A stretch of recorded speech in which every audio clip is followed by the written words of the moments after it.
Hello everyone, my name is Rambod Rad and I'm the founder of iRobotix. I'm here to talk to you about humanoid robotics. We'll cover a few things here. One is what are they going to do for us and how they're going to be able to change our world. Second, go through some technical architecture and tell you a little bit about how they're different than our current computers. Okay, let's get started. Now I'm going to be showing you the evolution of personal computers. In 1984, Macintosh 128 was the first low-cost, easy-to-use computer for the average consumers. Now, it didn't do everything for us. It had word processor, it had paint, folder system, but it was enough to spark the market and for it to grow to become what it is today in 2020. Now, the hardware has changed a lot, the software has changed a lot, and everything's improved. But we believe there's this completely new shift of computers that are not stationary are about to enter the market. And we believe they're not going to be like four-legged robots. They're going to be two-legged humanoid machines that act and behave very much like us. We think the evolution of humanoid robots are going to be similar to the evolution of personal computers. Now, they're not going to be able to do everything for us right off the get-go, but through time they get better. Hardware gets better, software gets better, they get system updates, it'll become much more intelligent through time. And they're still going to be low cost, easy to use machines for the average consumer in order to spark the entire market. You might be wondering, what are they going to be able to do for us? Well, in the long run, they should be able to do anything and everything for us.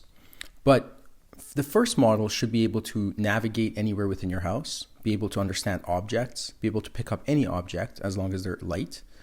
And they should be able to bring things to you and be able to do some basic and simple tasks, taking care of plants, feeding, taking care of pets or elderly.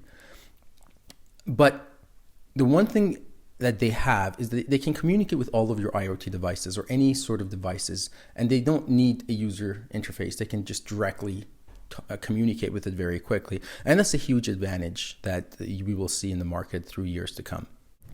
Okay, now let's talk a little bit more technical. Let's look at an example of the computer of how it works, and then we'll look at how a humanoid robot will work. A computer usually has a group of sensory inputs, which is the touch screen, cameras, microphone, or a keyboard. And for the software side, for its brains, let's just call it, you have a short-term, long-term memory and a processing unit. And once a user, for example, touches a screen, it goes through several software layers, and the last piece is to create an action for the user, which is one of the two, visual graphics or audio sounds. So the user only asks one time and it returns back either visual graphics or audio sounds. Those are the only two actions that it really creates for you. Now, if you were to move towards an autonomous machine that would move like us, behave like us, understand us, and finally be able to complete tasks for us, this architecture completely changes.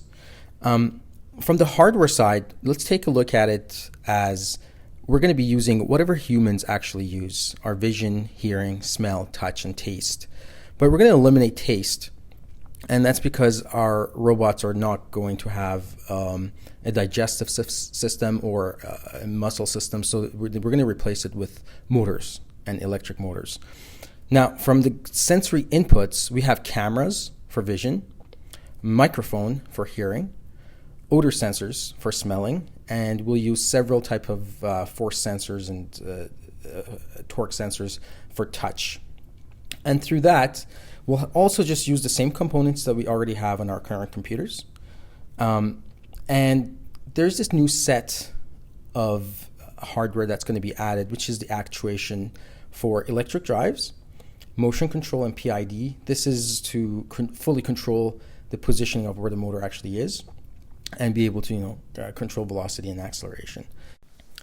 From the software side, we have different layers, starting with the state input layer. Every sensory input that comes in, we are keeping a record of it at a certain frequency. And in this example, we'll say 20 milliseconds at 50 hertz.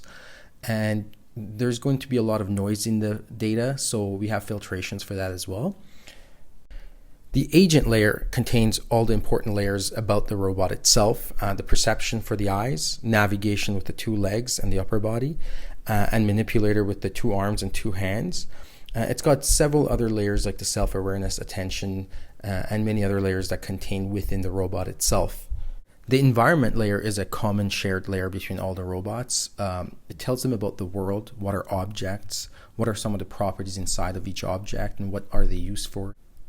The action layer is by far the most important layer, where task management is the only layer that the user actually communicates with the robot with. There's a logic layer based on the task management and everything above. It makes sense of what it's learned and what it's understood based on what humans have really programmed it to do. It goes through an orchestration layer before it goes through an execution layer to generate 3 types of actions. We learned about visual graphics and audio sound, but there's a third one called motion control commands, where we tell the motor which direction and how fast to go to. And we have to do this 10 times a second. So we have to create actions in a closed loop system that you're getting the states and you're making a prediction within a matter of milliseconds and sending it back to the robot. And again, this closed loop continues happening over and over again.